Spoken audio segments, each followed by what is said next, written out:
seen Kendrick Pye, the youngest player from Ecuador and from the whole of South America, sorry, to score a goal in the qualifying rounds of CONCACAF, of CONMEBOL. Beautiful stuff. Yesterday, Moises Caicedo combined with Kendrick Pye to score his first goal in the CONMEBOL qualifications for Ecuador. It was a brilliant goal. Again, I don't know if you saw what Noni Madueke did yesterday for the Young Lions under 21 England. Brilliant stuff. Brilliant stuff. Really, that has been the brain behind Chelsea's new structure, new squad building structure. It is hinged on stockpiling the best talent in the world, keeping them together, having patience and time for them, and then giving them the best of tutelage under the best youth-oriented managers. And with time, they know that you're going to blossom.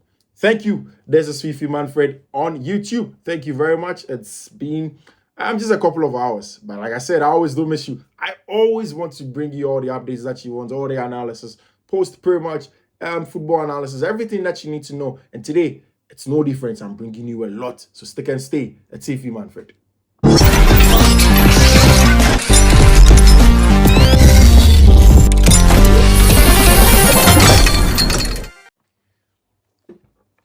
Todd Boehly and Baghdad at Bali took over Chelsea just a little over a year ago. It has been a long time. But of course, short time in terms of successes, in terms of getting really close to why and then the vision with which they bought the club. Of course, it was to re-establish the club as one of the most viable business entities in the football ecosystem. But quite apart from that, you understand that before every football club becomes a viable team in terms of business in the ecosystem, it has to win. And winning is at the heart of football. It's exactly why Todd Boehly, Baghdad, Bali, and Information bought the club, Chelsea Football Club, when it was put out for sale. But really, it has been a long time coming. Really, Chelsea haven't gotten to exactly where they want to go. But the question actually does become, are they on track? Are they exactly where they want to be? Or there are reasons to worry? It's the reason why I'm here with this analysis again on Fiifi-Manfred on YouTube. You don't need to go away. It's the best that you can get. So, Chelsea bought a host of players, or have bought a host of players. Can list close to off the top of my head 22 players. There was David Datro Fofana, one of the first set of boys that were bought under Todd Boehly and Baghdad Bali. David Datro Fofana. Omari Hutchison was bought at some point in time. Chelsea went to South America. Before they went there, they went to Italy to get Cesare Casadre. Of course, they've gotten Andre Santos. They went there to get Davide Washington. They got Kendrick Pye. They've got Angelo, one of the best players that you can get in the South American League. They've gotten some of the top players under 21 in Europe, and then, of course, in mainstream in America. You look at goalkeepers like Gaga Slolina, Georgi Petrovic, who are two of the top youngest goalkeepers in the business. Quite apart from that, they've gotten centre-backs. Two of the best centre-backs that had been at the helm of everything that Monaco did under Leonardo Jardim are in Chelsea now. I'm talking about Axel Desasi and Benoit Bellachile. Of course, Malo Gusto is from that conveyor belt of top existing talent at Lyon. Chelsea have gotten Malo Gusto. They did it earlier on last January. Even while he was injured, he stayed on for recuperation and then regenerated everything. Got back, and in the summer, he rejoined the squad at Chelsea Football Club. Malo Gusto was in there. Quite apart from him, Rhys James was in the club already. In the centre-back area, of course, there is Wesley Fofana, who is one of the best in terms of ball-playing right-footed centre-backs and tempo controls at the back. From the, of course, French under-21 conveyor belt as well. Same for Malo Gusto, same for Benoit Bellachile, same for Axel Desasi, who had a part to play in France's last World Cup. Apart from that, at the right-hand side, Chelsea already had Benjamin Chilwell, they had Mark Cucurella, but they were spot for choice with Ian Matheson, who was part of Chelsea's academy. In the middle of the pack, the two biggest sales have been Enzo Fernandez, Moises Caicedo, Cole Palmer in there, Lexley Ugochukwu, David Andre Santos. All of these in terms of quality. There's been a young boy also called Alex Matox. That's part of the Chelsea team. Up front, There's been a man from Senegal, Nicolas Jackson, who is in the team. On the right-hand side, Cole Palmer, like I mentioned earlier, Raheem Sterling was there already. David Noni Madueke, Kani Chukwuemeka. These are all top talents that Chelsea have bought. Now, a lot of rival fans will keep on asking, why did Chelsea buy 1 billion? The question wasn't about the money. It was about why they wanted to get these players. And Chelsea really wanted to get some of the best young talents in the world to stockpile them together, keep them together, and then make sure they blossom together. And now, if you have watched this video of the goal of Kendrick Paye for Ecuador, you understand why Chelsea bought this player. Look at that depth touch. The depth touch of Kendrick Paye. And then the combination play for Moises Caicedo. It's exactly what you need. Again, if you've watched Chelsea recent games, it's the telepathy between Moises Caicedo and Enzo Fernandez. This is the reason why they wanted to buy these players young, for them to play together for a very, very long time. You see, it is the squad building process that takes a lot of time, that takes patience. But really, when it blossoms, it is one of the most difficult to play against. Especially if you have a manager that understands how to build players and how to grow them. And Mauricio Pochettino is not far from that. He's the kind of manager that have gone through building of young players and then putting them in world stages. You go back to the story of Dele Alli and exactly what he did for Tottenham Hotspur and how Mauricio Pochettino was so influential in his life. So really, Paul Winstanley, Christophe Viville at the time, Joe Shields have done a tremendous job in terms of the squad building. I remember when Mihailo Modric was going to be bought from Shakhtar Donetsk, and everybody said, why are you buying a player that's young for 100 million in excesses? And the rhetoric outside was a little bit worrying. But then if you watch the player, you understand that he has abundance of talent, pace, 1v1 dribbles, the depth touch. And I've always consistently said that Mihailo Modric is Chelsea's best scorer, best ball striking ability. He's Chelsea's best finisher. Of course, it's going to take time. I know that as I say this now, it's always going to sound ridiculous. But it is when you go on and you watch these plays over a period of time that you get to understand that these players aren't just people that are just lamb sounded together, but they are players that had specific skill sets to push up. Again, one of the reasons why I'm so convinced that Chelsea's squad building process is so much on track is the fact that, one, you look at, the mentality of these players. Now, I saw Moise Caicedo play against West Ham United. And immediately I saw Moise Caicedo play against West Ham United. The results weren't good. The performance wasn't good.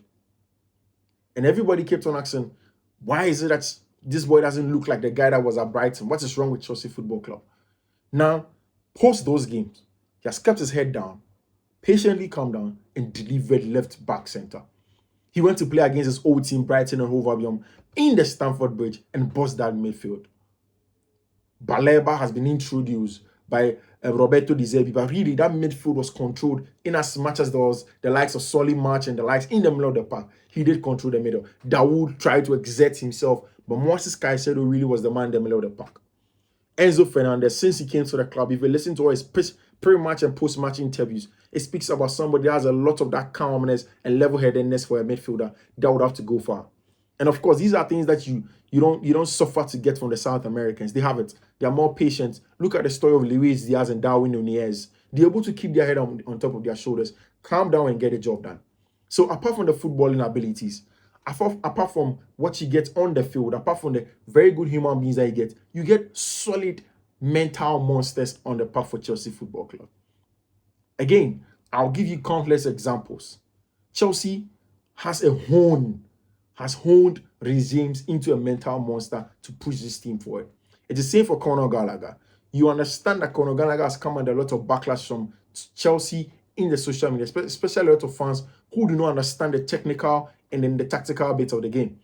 His importance was asked. Everybody kept on asking, what's the importance of Conor Gallagher in this team, especially when Chelsea weren't winning. But really, these days, you watch Conor Gallagher and you understand that this is a player who mentally is up there. It is the resilience, the aggression, and then the combativeness that you need from a midfielder like Conor Gallagher. Again, is the story of Nicolas Jackson. Wonderful player. Consistently kept on going. And I followed Chelsea for quite a long time now to understand that it's been a long time since I saw a Chelsea striker who could come and combine and play football, pick up the football for himself, and then drive forward. has that dribbling ability by him, has that depth touch. Look at that goal that he scored against Burnley. Everybody who was low in confidence as a striker will strike that ball at the first glance, but he didn't. Patiently calm down, control the ball, kept it onto his foot, but then struck it into the opposite side. For somebody that wasn't scoring, you understand that he should have been down in confidence. But there you get it. Almost everybody in that blue shirt is up there. Same for Cole Palmer. Same for Raheem Sterling. The mentality of the squad has been up there. And for me, it isn't just that. It's really about what this team as a united, as one unit is getting together. The mentality, the footballing qualities, the aggression, the combativeness, everything that you need to build a team. And that's exactly what Mauricio Pochettino is getting out of these players. And I think perhaps the most intriguing story of everybody at Chelsea Football Club is the story of Robert Sanchez. So Robo Sanchez is essentially the goalkeeper that was dropped from first choice to reserves by Roberto De Zerbi, because De Zerbi had issues in terms of his ball playing ability. He wanted somebody that was near perfect in terms of ball playing. He dropped in for Jason Steele. Steele came in, did a good job, but then Robert Sanchez kept his head down. Immediately, Chelsea snatched him away. Look at those performances. Today, he has won the best goalkeeper or the best save in the English Premier League for last month. And it's exactly what you get from players when you are patient with them and you pitch them with managers that force them to get the best out of them. So quite apart from every other thing, it isn't just spending 1 billion. It is really a group of players that Todd Boehly, Baghdad Eghbali, Farinchioni have put together with the scouting team that have done a yeoman's job mentally and then the football ability. And finally is that of Noni Madueke. Had issues when he went out to go and drink. A lot of the times in the past, Chelsea had big problems with players being dressing room rats, sort of. This time, everybody seems to be together. When Mauricio Pochettino actually did punish him, nobody in the media heard. He has served his punishment and he returned to the team against Burnley and then against Fulham. Yesterday in the England Young Lions under-21s game, he was brilliant for them, playing good football and scoring 2 excellent goals for them. So essentially, Chelsea's squad building process is just on the right track and doing the right things that they need to do. And those are things that you want to say. You're going to give a huge thumbs up to Wayne Stanley, Vivell, Joe Shields, and the likes. They've done an amazing job. And I think that's exactly what you want for them. Mind you, Romeo Lavia has still not played for the club. Romeo Lavia, he has not kicked a football for the club. He's arguably one of the best press-resistant monsters in the first phase. You add this to Enzo Fernandez, Moises Caicedo in a 4-3-3 flat, 2 attacking number 8, box-to-box Caicedo, Enzo Fernandez, and then Romeo Lavia at the base. Chelsea are literally getting everything that they need to get now. This team, if kept together with Mauricio Pochettino, definitely should go places. The only thing left is how to make sure that they either hone Armando Broja into a killer in front of post, same for Nicolas Jackson, or you add a killer into the pack. Then you are going to have every profile that you need up top for Chelsea Football Club. Mind you, Nkuku hasn't also kicked the ball. The squad building process of Chelsea is brilliant. Thank you for joining me here on Fiifi-Manfred on YouTube. It's an honor to always have you. I'm grateful. Just a couple of hours ago. But of course, hear from me again tomorrow morning. Make sure you like, subscribe, turn on notification, and do choose all. My name is Fiifi-Manfred. Bye.